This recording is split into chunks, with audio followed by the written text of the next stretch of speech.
L'un des plus grands avantages à vivre en démocratie, c'est d'avoir des droits politiques et civils, comme la liberté de former nos propres opinions et de les exprimer, même si les autres ne sont pas d'accord, la liberté de pratiquer notre propre religion, quelle qu'elle soit, et le droit de manifester. En 1982, le gouvernement canadien a créé la Charte canadienne des droits et libertés pour protéger nos droits. La Charte contient 7 sections. Les droits fondamentaux, les droits démocratiques, la liberté de circulation, les garanties juridiques, les droits à l'égalité, les droits relatifs aux langues officielles et les droits à l'instruction dans la langue de la minorité. Avoir des droits démocratiques signifie que chaque personne qui a la citoyenneté canadienne âgée de 18 ans et plus a le droit de participer ou de voter lors d'une élection. Des élections doivent se tenir au moins tous les 5 ans. Le droit de voter au Canada a beaucoup évolué au fil du temps. À l'origine, seuls les hommes riches et propriétaires pouvaient voter. Il n'y avait donc pas beaucoup de personnes pouvant voter et le système n'était ni très juste ni très démocratique.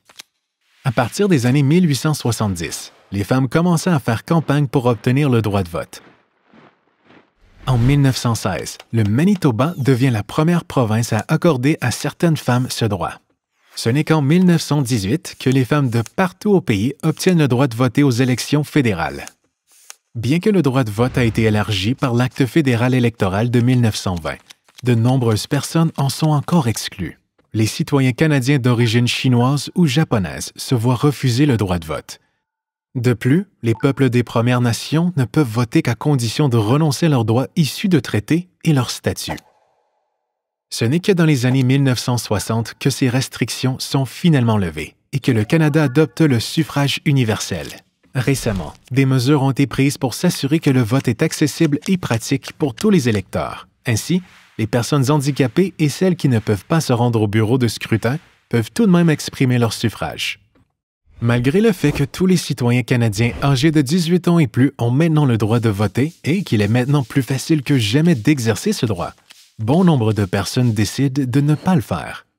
Il faut se rappeler que nos droits sont accompagnés d'obligations.